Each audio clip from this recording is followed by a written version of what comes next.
साथियों नमस्कार। आज आप लोगों के सामने मुंशी प्रेमचंद की एक नई कहानी पूस की रात लेकर उपस्थित हुआ हूँ और आशा करता हूँ कि आप लोगों को बहुत पसंद आएगी। तो शुरू करते हैं कहानी। हल्कू ने आकर स्त्री से कहा, शहना आया है, लाओ, जो रुपए रखे हैं उसे दे दूं, किसी तरह गला तो छूटे। मुन्नी झाड़ लगा रही थी, पीछे फिरकर बोली, 3 ही तो रुपए हैं, दे दोगे तो कंबल कहाँ से आवेगा? माघ पूस की रात हार में कैसे कटेगी? उससे कह दो फसल पर दे देंगे। अभी नहीं। हल्कू एक क्षण निश्चित दशा में खड़ा रहा। पूस फिर आ गया। कंबल के बिना हार में रात को वह किसी तरह नहीं जा सकता, मगर सहना मानेगा नहीं, घुड़कियां जमावेगा, गालियां देगा। बला से जाड़ों में मरेंगे, बला तो सिर से टल जाएगी। यह सोचता हुआ वह अपना भारी भरकम डील लिए हुए उसके नाम को सिद्ध करता था। स्त्री के समीप आ गया और खुशामद करके बोला, ला दे दे, गला तो छूटे, कंबल के लिए कोई दूसरा उपाय सोचूंगा। मुन्नी उसके पास से दूर हट गई और आंखें तरेरती हुई बोली, कर चुके दूसरा उपाय, जरा सुनूं तो। कौन सा उपाय करोगे? कोई खैरात दे देगा कंबल? न जाने कितनी बाकी है, जो किसी तरह चुकने ही नहीं आती। मैं कहती हूँ, तुम क्यों नहीं खेती छोड़ देते? मर काम करो, उपज हो तो बाकी दे दो। चलो छुट्टी हुई। बाकी चुकाने के लिए ही तो हमारा जन्म हुआ है, पेट के लिए मजूरी नहीं। पेट के लिए मजूरी करो, ऐसी खेती से बाज आए। मैं रुपए ना दूंगी। हल्कू उदास होकर बोला, तो क्या गाली खाऊं? मुन्नी ने तड़प कर कहा, गाली क्यों देगा? क्या उसका राज है? मगर यह कहने के साथ ही उसकी तनी हुई भौहें ढीली पड़ गई। हल्कू के उस वाक्य में जो कठोर सत्य था, वह मानो एक भीषण जंतु की भांति उसे घूर रहा था। उसने आले पर से रुपए निकाले और लाकर हल्कू के हाथ पर रख दिए। फिर बोली, तुम छोड़ दो अब की से खेती। मजूरी में सुख से एक रोटी तो खाने को मिलेगी, किसी की धौंस तो ना रहेगी। अच्छी खेती है, मजूरी करके लाओ, वह भी उसी में झोंक दो, उस पर धौंस। हल्कू ने रुपए लिए और इस तरह बाहर चला मानो अपना हृदय निकाल कर देने जा रहा हो। उसने मजूरी से एक एक पैसा काट कपट कर 3 रुपए कंबल के लिए जमा किए थे। वह आज निकले जा रहे थे। एक एक पग के साथ उसका मस्तक अपनी दीनता के भार से दबा जा रहा था।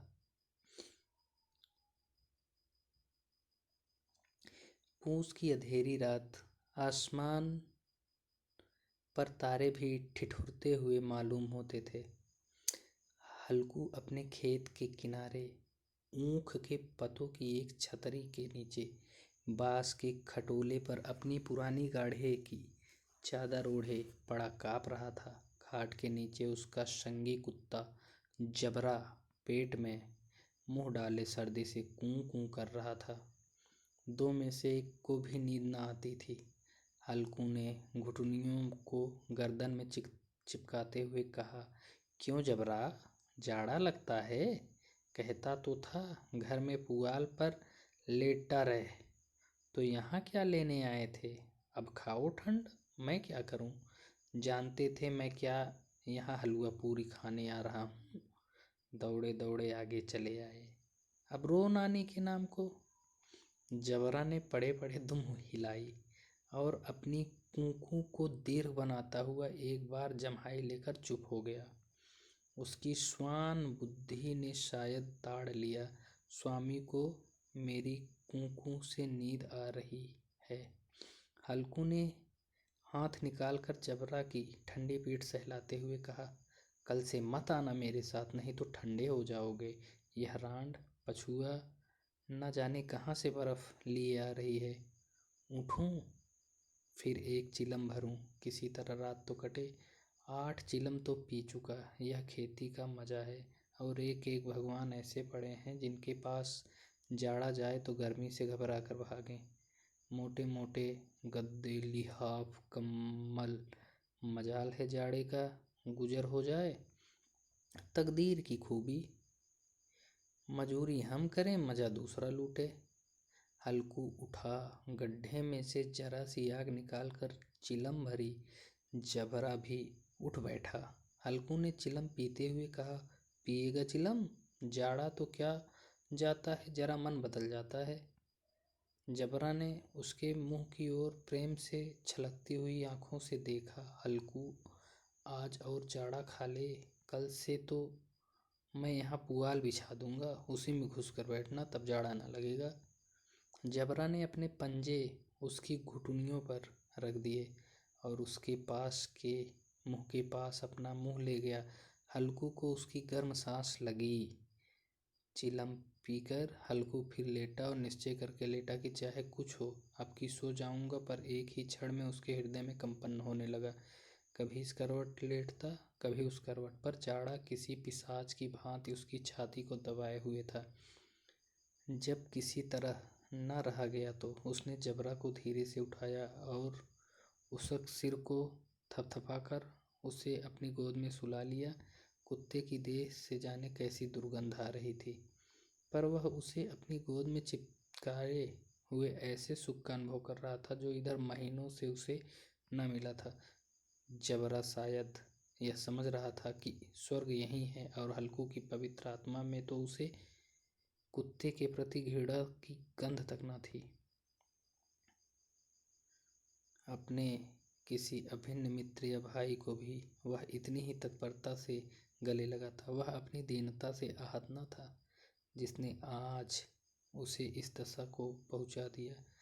नहीं, इस अनोखी मैत्री ने जैसे उसकी आत्मा के सब द्वार खोल दिए थे और उनका एक एक अणु प्रकाश से चमक रहा था। सहसा जबरा ने किसी जानवर की आहट पाई। इस विशेष आत्मीयता ने उसमें एक नई स्फूर्ति पैदा कर दी थी, जो हवा के ठंडे झोंकों को तुच्छ समझती थी। वह झपट कर उठा और छपरी से बाहर आकर भूखने लगा। हल्कू ने उसे कई बार चुप कराकर बुलाया, पर वह उसके पास न आया। हार में चारों तरफ दौड़ दौड़ कर भूखता रहा। एक क्षण के लिए भी आ जाता तो तुरंत फिर दौड़ता। कर्तव्य उसके हृदय में अरमान की भांति ही उछल रहा था। 1 घंटा और गुजर गया। रात ने शीत को हवा से धधकाना शुरू किया। हल्कू उठ बैठा और दोनों घुटनों को छाती से मिलाकर सिर को उसमें छिपा लिया। फिर भी ठंड कम न हुई। ऐसा जान पड़ता था सारा रक्त जम गया है, धमनियों में रक्त की जगह हिम बह रहा है। उसने झुक कर आकाश की ओर देखा। अभी कितनी रात बाकी है? सप्तर्षि अभी आकाश में आधे भी नहीं चढ़े, ऊपर आ जाएंगे, तब कहीं सवेरा होगा। अभी पहर से ऊपर रात है। हल्कू के खेत से कोई एक गोली के टप्पे पर आमों का एक बाग था। पतझड़ शुरू हो गई थी। बाग में पत्तियों को ढेर लगा हुआ था। हल्कू ने सोचा, चलकर पत्तियां बटोरूं और उन्हें जलाकर खूब तापूं। रात को कोई मुझे पत्तियां बटोरते देख तो समझे कोई भूत है। कौन जाने कोई जानवर ही छिपा बैठा हो, मगर अब तो बैठे नहीं रहा जाता। उसने पास के अरहर के खेत में जाकर कई पौधे उखाड़ लिए और उनका एक झाड़ू बनाकर हाथ में सुलगता हुआ उपला लिए बगीचे की तरफ चला। जबरा ने उसे आते देख तो पास आया और दुमड़ाने लगा। हल्कू ने कहा, अब तो नहीं रहा जाता जबरू, चलो बगीचे में पत्तियां बटोर कर तापे ठाठे हो जाएंगे तो फिर आकर सोएंगे। अभी तो बहुत रात है। जबरा ने कू कू करके सहमति प्रकट की और आगे आगे बगीचे की ओर चला। बगीचे में खूब अंधेरा छाया हुआ था और अंधकार में हृदय पवन पत्तियों को कुचलता हुआ चला जाता था। वृक्षों से ओस की बूंदें टप टप नीचे टपक रही थी। एकाएक एक झोंका मेहंदी के फूलों की खुशबू लिए हुए आया। हल्कू ने कहा, कैसी अच्छी महक आई जबरू, तुम्हारी नाक में भी तो सुगंध आ रही है। जबरा को कहीं जमीन पर एक हड्डी मिल गई थी, उसे चिचोड़ रहा था। हल्कू ने आग जमीन पर रख दी और पत्तियां बटोरने लगा। जरा देर में पत्तियों का ढेर लग गया। हाथ ठिठुरे जाते थे, नंगे पांव गले जाते थे और वह पत्तियों का पहाड़ खड़ा कर रहा था। इसी अलाव में वह ठंड को जलाकर भस्म कर देगा।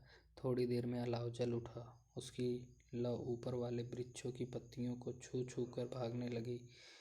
उस अस्थिर प्रकाश में बगीचे के विशाल वृक्ष ऐसे मालूम होते थे मानो उस अथाह अंधकार को अपने सिरों पर संभाले हुए हो। अंधकार के उस अनंत सागर में यह प्रकाश एक नौका के समान हिलता मचलता हुआ जान पड़ता था। हल्कू अलाव के सामने बैठा आग ताप रहा था। एक क्षण में उसने दोहर उतार कर बगल में दबा ली, दोनों पांव फैला दिए मानो ठंड को ललकार रहा हो। तेरे जी में जो आए सो कर। ठंड की असीम शक्ति पर विजय पाकर वह विजय गर्व को हृदय में छिपा ना सकता था।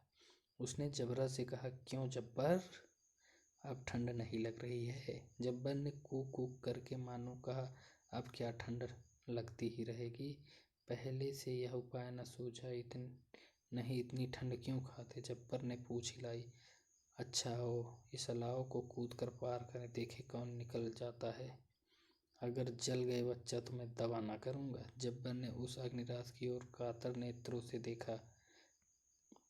मुन्नी से कल न कह देना, नहीं तो लड़ाई करेगी। यह कहता हुआ वह उछला और अलाव के ऊपर से साफ निकल गया। पैरों में जरा लपट लगी, पर वह कोई बात न थी।